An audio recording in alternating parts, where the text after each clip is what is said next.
What's up everyone and welcome back to Reload Reacts episode 76. My name is Trey and today we are going to look through r/ProRevenge, the subreddit for those who get back at the ones who wrong them and are usually quite good at doing it. This first post is by Salty Effect 3268. I ruined my ex-boyfriend's life 20 plus years ago and I just made sure it stayed ruined. Sorry this is a bit long, all names changed. Throwaway account for all the reasons. When I was in college in the 90s, I met Jake, then he was M23, through mutual friends. He had already graduated and was planning to move to the opposite side of the United States for grad school, and I had already been making plans to move with friends only a 90-minute drive away from where he was moving to. We had so much in common, fell in love, and it really seemed like fate, both planning to move about 3,000 miles and landing so close together. He had two sisters and a younger brother who were all awesome people and I became instant friends with them as well. Because he was in school and I was working, I would usually go to him to hang out on weekends. He was renting a house with two roommates also in his program. We were young so money was tight but we had fun. Went for taco dates and spent a lot of time at his house where he was breeding and selling small animals. Jake was an animal sciences PhD student so being around animals was normal and I loved it. I met and became friends with his advisor's wife, Mary, F mid-50s, who worked in administration at the university.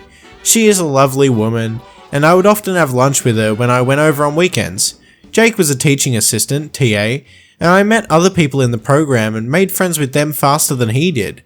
After about 2 years of dating, I was at the house one day, laying in bed together in a state of some undress, and he said out of the blue he was concerned I'd been gaining weight and it made it harder for him to be attracted to me. No concern about my health, it was all about him finding me unattractive. Whoa. I sat up and said, well then maybe you should make sure there is better food for me to eat than crackers and cheese when I come up on weekends. Even at 23, I don't take that kind of BS. I had gained maybe 10 pounds since meeting him 2 years earlier and still wore the same size clothes, about a US size 6 to 8. I don't even think that matters, that is not something a boyfriend should be saying. What? That's insane. I wasn't going to engage in a fight about it after all. It was his problem, not mine, so I asked him calmly, so what is your solution to this? He stared at me blankly and said, well, I guess that you should try to lose weight, and I said, I'm not going to do that, so what are you going to do about it? He said, well, I guess nothing. I just wanted to let you know how I feel. And I said, cool, thank you. Put my clothes back on, went to sleep, and drove home the next day as usual. We kept dating and about 3 months later he called me and said he wanted to break up after close to 3 years. The reason, and I quote, you don't know enough about science. He felt like he couldn't have a conversation with me about his work where he didn't have to use common names for animals instead of scientific ones. I said, well, that's BS. What's the real reason? He said it was the real reason. He came to see me a month later to return something of mine and I confronted him demanding the real reason. He finally admitted he had been seeing one of his undergrad students, let's call her Meg, a 19-year-old, he was 26, and her teacher. I screamed at him to leave, my roommate threatened to throw him off our second floor balcony if he didn't go and he left. It hit me all at once after he walked out, and I went from rage to stunned laughter.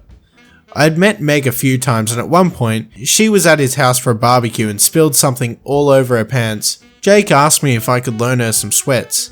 I couldn't because I was a size 8 and she was a size 18. Nothing wrong with that at all, but the point is, I realized he made those comments about my weight to try and get me to break up with him because he was a coward. He clearly liked a big girl. Although when he said those things to me about my weight, it was 1 AM. I'd lived 95 miles away and we had just finished having fun in bed. So I don't know how he thought this would go, even in hindsight it perplexes me. Did he think I was going to break up with him and storm off into the night and drive for an hour and a half? Anyway, I emailed his roommates, it was the early 2000s. It's how you communicated anything you didn't want to say on the phone. I wanted to let them know that we'd broken up and that they were always lovely to me and thanked them for being friends. They both admitted they knew about Meg and were the ones to demand that Jake tell me or they would. That's when he broke up with me for the lame you don't understand science excuse. One of his roommates, a super nice guy, super cute guy named George, offered to help me get a few things still at their house that he had collected for me from around the house. He suggested I come up for the weekend, we go out and drink and have a good time, all the things Jake didn't want to waste money on, and I said sure. So I went up and George let me into the house while Jake was gone. I took photos of all his animals because while I might not be a PhD student, I paid attention and knew he had an endangered species in his care. He wasn't breeding it, it was an unreleasable animal he'd taken in from a rescue organisation.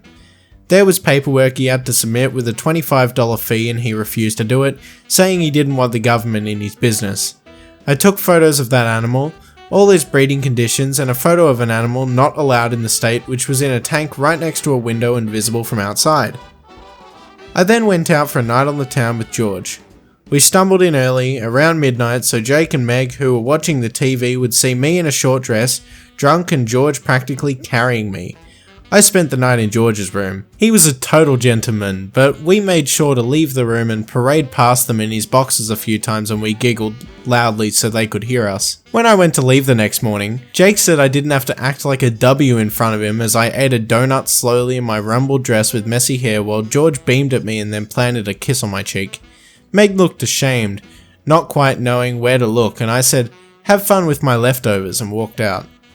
I wanted to think the petty loud hookup and a few juvenile insults was my revenge. It was not. The next day I had my photos developed, the good old days, and called the State Office of Fish and Wildlife.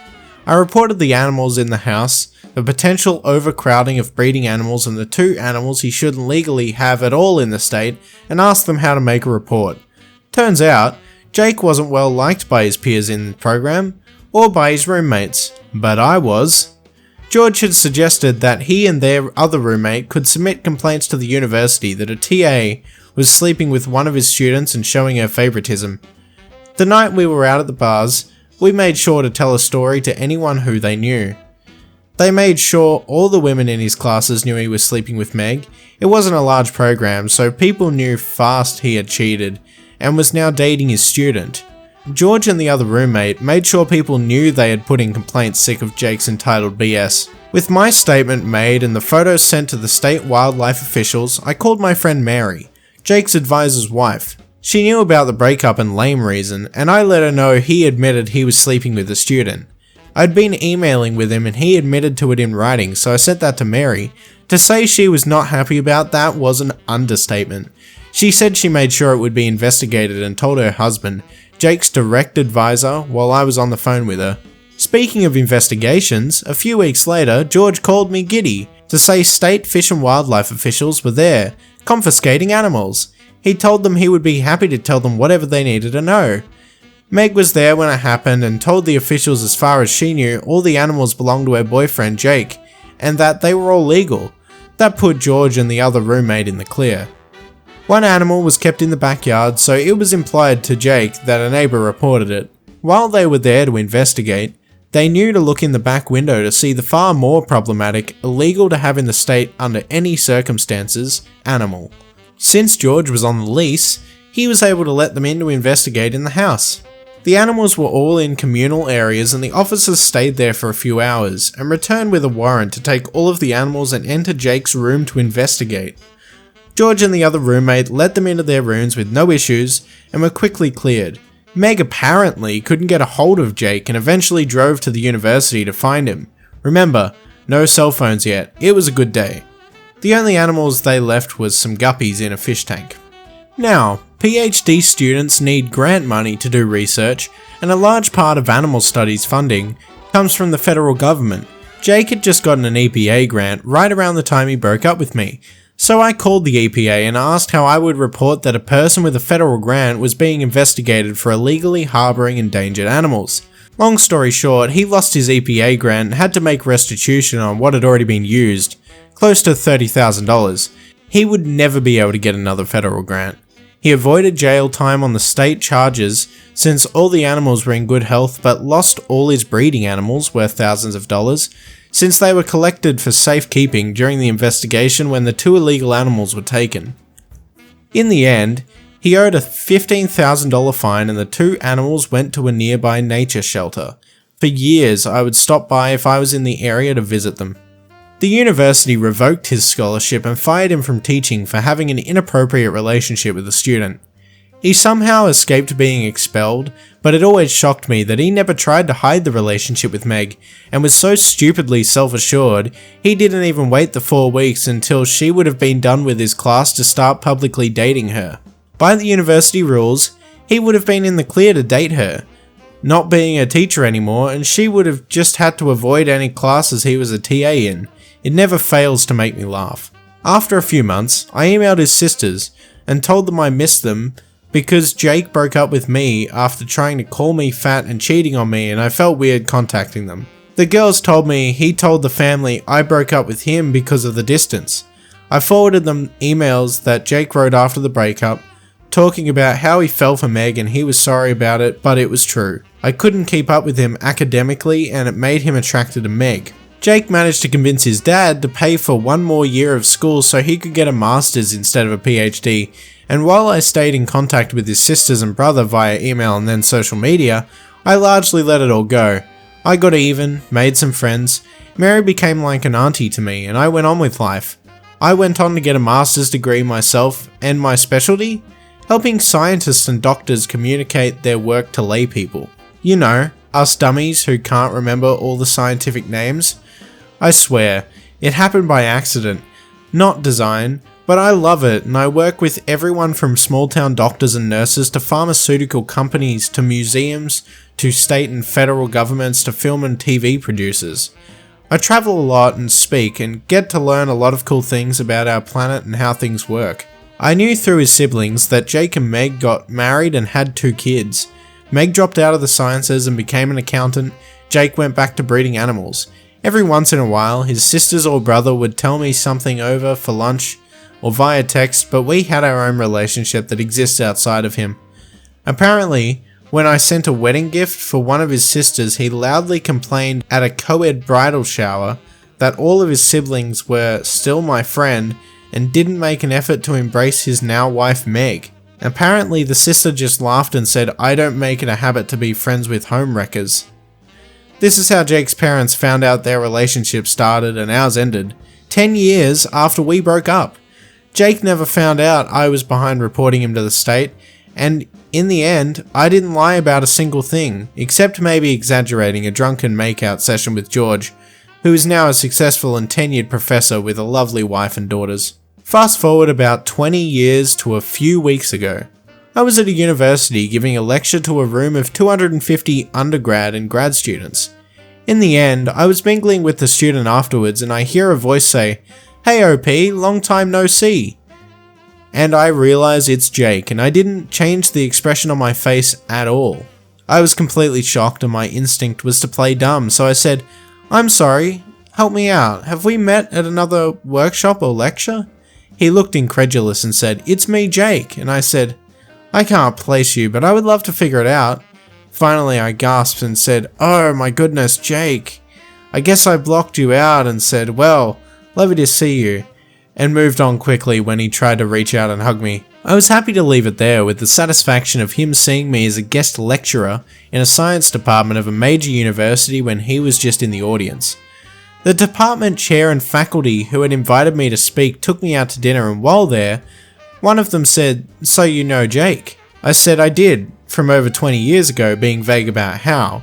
She went on to tell me he had been there for an interview for a teaching position and had spent a few days there observing, and they were likely going to hire him. I couldn't control it, I scoffed. When they all looked at me, I said, "I'm sorry, I'm just shocked he's teaching after what happened at University X." They said, "What happened?" And I said he was sleeping with a 19-year-old student when he was 26 and he had to leave the program without a PhD because he couldn't afford to stay after losing his scholarship. The 3 people I was with all looked at each other like they knew they had a problem and said, "Wow, we'll have to look into that," and change the subject. My old friend Mary, retired a year or 2 now but still friendly with her old colleagues, called me this weekend to say a friend at the university let her know someone had called doing a background check about Jake, and they pulled his file, which included being fired, leaving the program with a lower degree, and the complaint letters from over 20 years ago about his conduct. Mary's name had been on it with her husband listed as the faculty advisor, so she thought she'd like to know.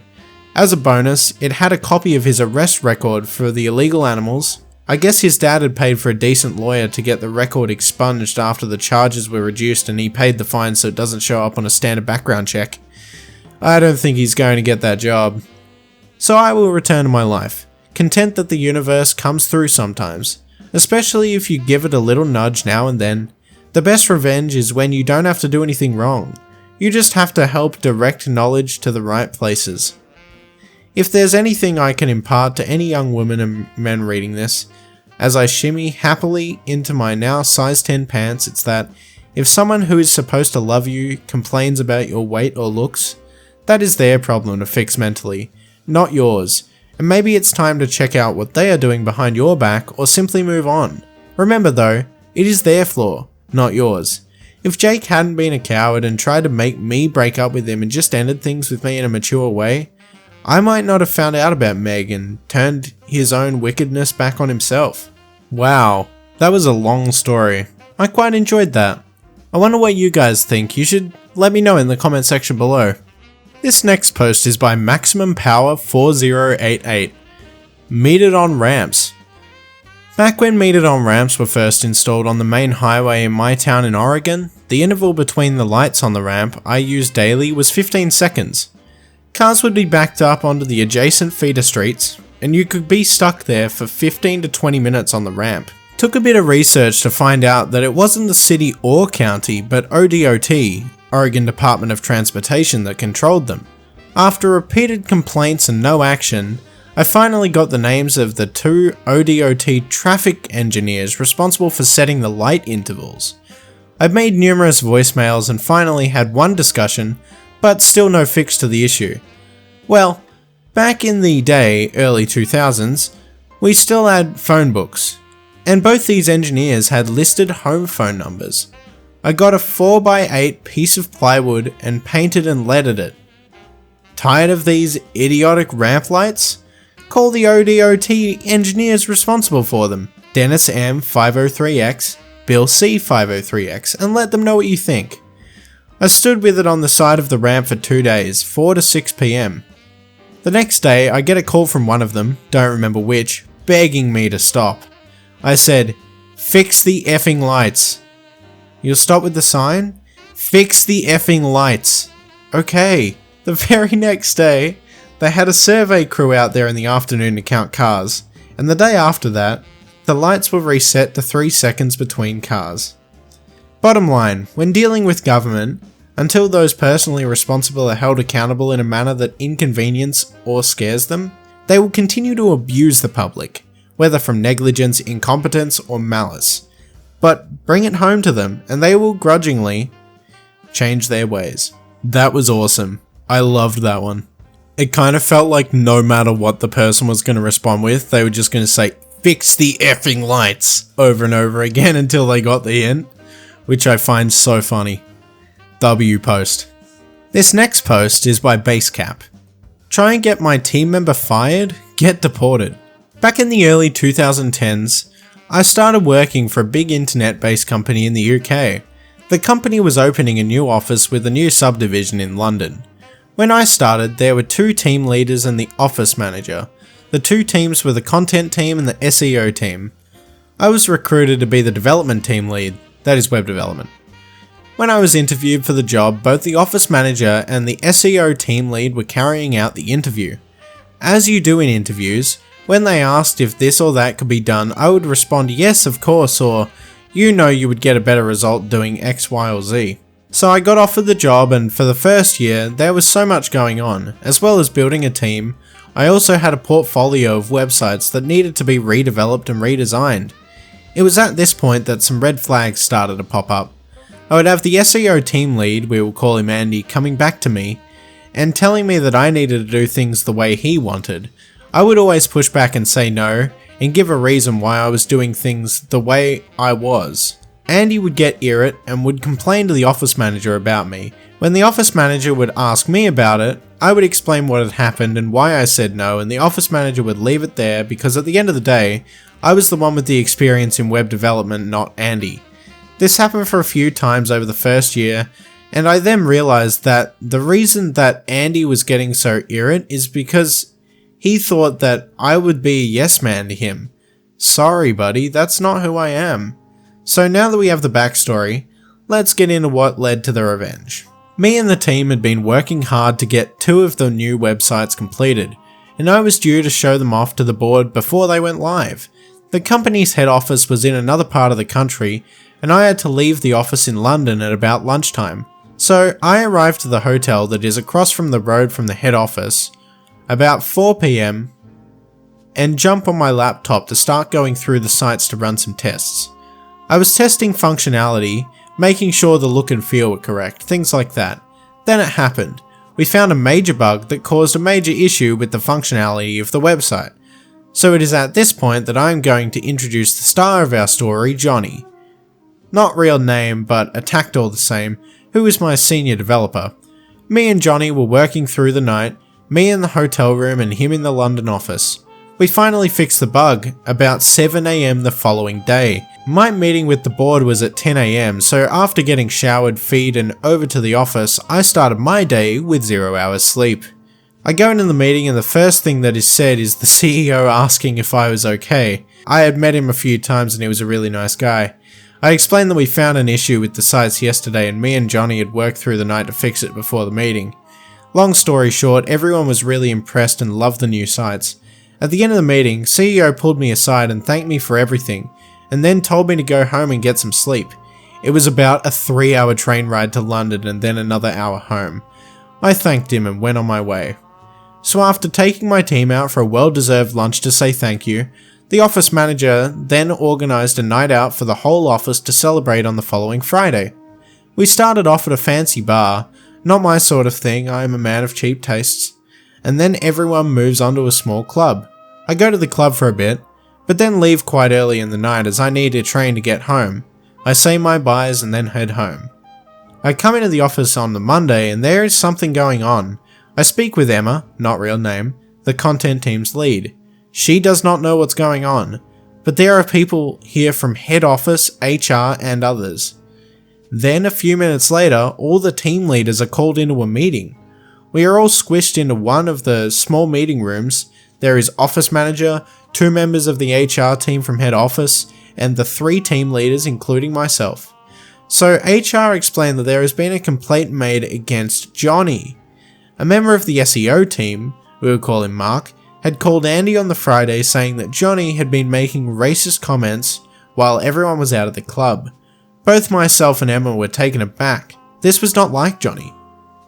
On a side note, I feel I need to explain the races of people involved. This is just for context and not an attack on anyone involved. Johnny, Emma, and I are white British, Andy is African, born in Britain I believe, and Mark is an Indian. Once again I believe. So the whole day was spent with HR doing interviews with the other people that were there that night, and then we all reconvened towards the end of the day. The result of the interviews were that no one had heard anything like what Mark was saying, so it was Mark's word against Johnny's. This was not acceptable for Andy. He wanted Johnny fired and cried, "We could not have someone like that in the office." So both Emma and I looked at each other and thought that it was strange that he was so instant on firing Johnny with no evidence. Both the office manager and HR agreed, so Johnny was let off with a warning and to be aware in the future of how things he says could be misinterpreted. Life went back to normal in the office, that is until about 2 months later. The story of what had happened had gone round the office, about 12 people. Then one afternoon I was pulled aside by one of the guys on the content team and he said that he had overheard Andy and Mark talking and thought I should know. We went into one of the meeting rooms and he had laid everything out.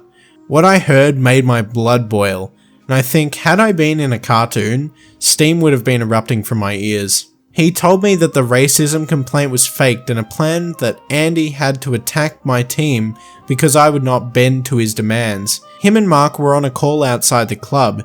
Andy was not there that night, and that is when he heard what they were doing. It came out later that their plan was to make a complaint against Johnny and get him fired, which would lead the team on to Andy complaining that I was not fit to run a team if I let that sort of thing happen under my leadership. My first question was why didn't he bring this up with me with HR in the interviews? He said that he did, but it was his word against both Mark and Andy. I thanked him for this and went on with what I was doing. I was peed. There was no way that I was going to let that slide, but I knew that if I was going to go after them, I needed to have everything in place beforehand. I didn't tell Johnny what I had been told, and asked the guy that told me to keep it to himself for now. I didn't want Johnny to get peed off and do something that would get him fired or worse, affect any revenge I could dish out. So I watched. I watched everything the SEO team did and didn't do. Then it happened. It was like angels had descended from heaven to deliver me the winning lottery ticket. The building we were in was a 3-story building with a main stairwell with a door on each floor to the offices. The stairwell also led to a door out to the street.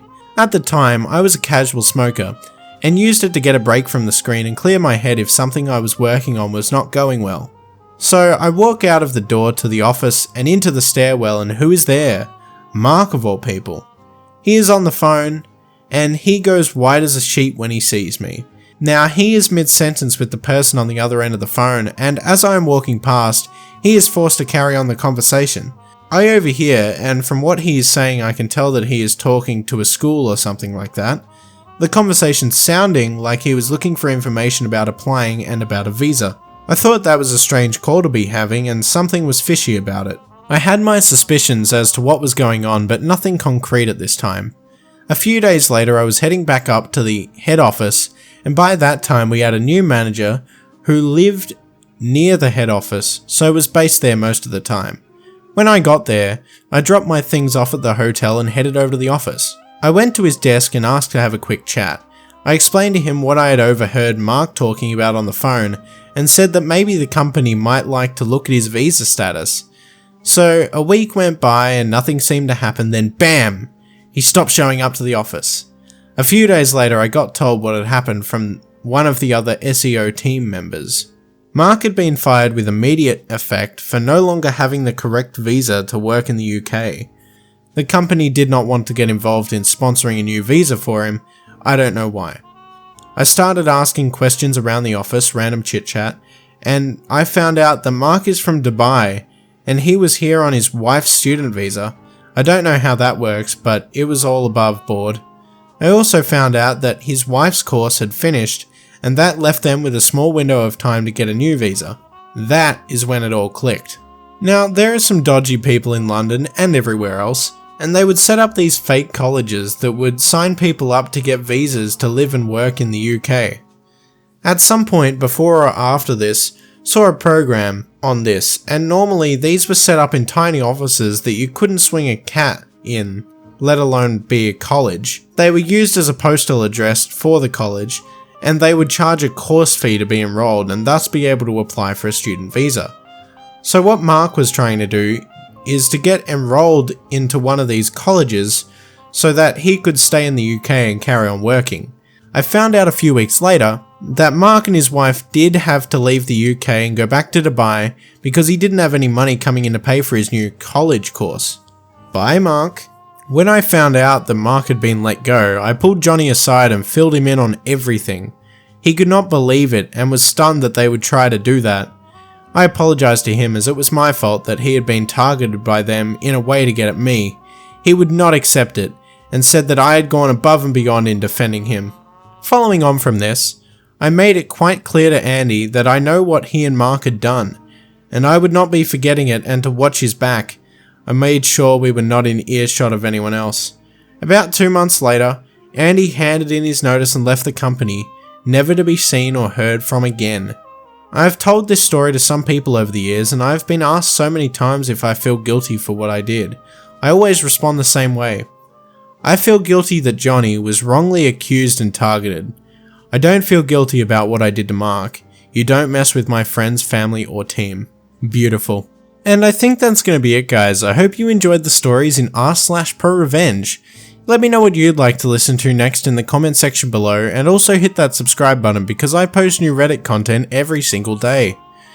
There are 2 videos on the screen, one of which is for the most recent video and another is for a video the YouTube algorithm thinks you want to watch next. My name is Trey, this was Reload Reacts, and I will see you in the next video.